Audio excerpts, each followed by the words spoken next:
100 रोटी वाला ससुराल। सुनो जी, मुझे तो शीतल की बड़ी फिक्र रहती है। उसका ध्यान तो बस घर के बाहर दोस्तों के साथ घूमने फिरने में ही रहता है। उसे कुछ बोलो तो एक नहीं सुनती। मैं तो कहती हूँ इसकी जल्दी शादी वादी करवा दो, वरना लड़की हाथ से निकल जाएगी।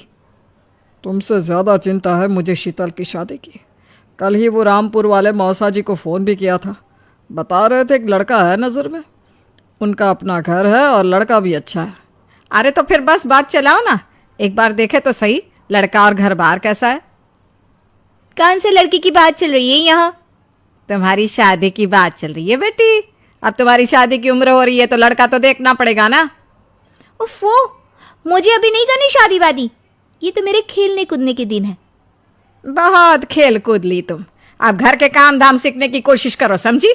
ससुराल जाकर हमारी नाक मत कटवा देना। सब्जी काटनी तो आती नहीं इसको, तो नाक ही कटवाएगी। अरे मैं इसे शादी तक अच्छे से सब सिखा दूंगी।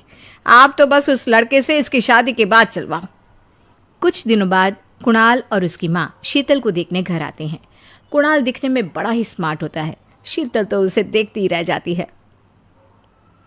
देखो जी, हमारी कोई डिमांड तो है नहीं, बस हम चाहते हैं कि लड़की घरेलू हो, घर के सारे कामकाज संभाल ले। अब आपके परिवार में तो बस 3 ही लोग हैं, पर हमारा तो खूब भरा पूरा परिवार है। बाकी हमें लड़की के घूमने फिरने दोस्तों से मिलने से कोई दिक्कत नहीं है। घर का काम करने के बाद जो चाहे सो करे। अरे वाह, ये तो इतने बढ़िया लोग हैं। लड़का भी इतना स्मार्ट है और ऊपर से इन्हें मेरे घूमने फिरने से भी कोई दिक्कत नहीं है। हे भगवान, तूने तो बिना मांगे ही मुझे सब दे दिया। बताओ जी, और क्या चाहिए हमें? हमारी तरफ से तो रिश्ता पक्का है जी। बस फिर तो हंसी खुशी शीतल और कुणाल की शादी हो जाती है। शीतल मन ही मन बड़ी खुश होती है और उसी खुशी के साथ वो अपने ससुराल में कदम रखती है। आओ बहू, तुम्हारा अपने ससुराल में स्वागत है। ये मिलो अपने परिवार से। ये तुम्हारे ससुर जी, तुम्हारी ननद सुनीता और गीता, सुनीता के पति राजेश और उनके 2 बच्चे राजू और चिंटू। ये ना हमारे साथ यहीं रहते हैं। ये तुम्हारी दादी सास है और बाकी लोग अभी बाहर गए हुए हैं। इतने सारे लोग, ये सब यहीं रहते हैं इस घर में? अरे अभी तो मेरे देवर देवरानी और उनके 3 बच्चे यहाँ नहीं है। उसके मायके में भी शादी थी ना, तो बस वहीं गई है। कल तक आ जाएंगे। हे भगवान, ये घर है या धर्मशाला? ये सब एक साथ इस घर में कैसे रहते हैं? मुझे तो पता ही नहीं था इनका इतना बड़ा परिवार है। अब समझी कि कोई डिमांड क्यों नहीं की इन्होंने। ये सब चाल चले मेरे साथ। अरे बहू, खड़े खड़े क्या सोच रही हो? चलो अपने कमरे में जाकर आराम करो। जी माँ जी। अगले दिन शीतल का ससुराल में पहला दिन होता है। शीतल रसोई में जाकर सबके लिए खीर बनाने लगती है। तभी उसके ननद सुनीता आती है। अरे वाह भाभी, आज क्या बना रही हो?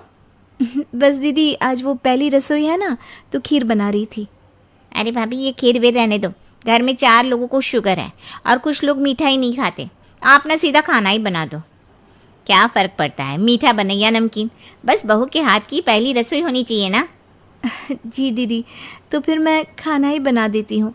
आप बता दो खाने में क्या बनेगा? बस सिंपल सी कोई सब्जी बना दो, जैसे आलू गोभी या आलू मटर, और उसके साथ रोटियां सेक दो। हमारे परिवार में अब तुम्हें मिलाकर पूरे 20 लोग हो गए हैं। 15 बड़े और 5 बच्चे।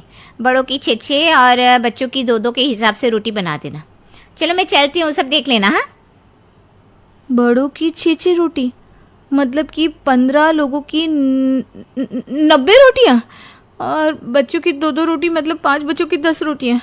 90 और 10 मतलब कुल मिलाकर 100 रोटियाँ। हाय, मैं तो मर गई। 100 रोटी अकेले कैसे बनाऊंगी? माँ, ये तुमने मेरी शादी कहाँ कर दी? शादी से पहले तो मैंने कभी 4 रोटी से ज़्यादा नहीं बनाई। शीतल एक बड़ी सी परात में 100 लोगों के हिसाब से आटा निकालती है और उसे गूंथना शुरू करती है। आटा गूंथते गूंथते शीतल के पसीने छूट जाते हैं। उसके बाद बारी आती है रोटी बनाने की। शीतल एक एक करके रोटी बनाना शुरू करती है और 10 रोटी बनाते ही अपनी कमर पकड़ लेती है। हाय, मैं मर गई। मेरी कमर टूट गई खड़े खड़े, और ऊपर से इतनी गर्मी। मैं 100 रोटियां कैसे बनाऊंगी? अरे भाभी, सब बाहर रोटियों का इंतजार कर रहे हैं। ज़रा जल्दी जल्दी रोटी सेक दो।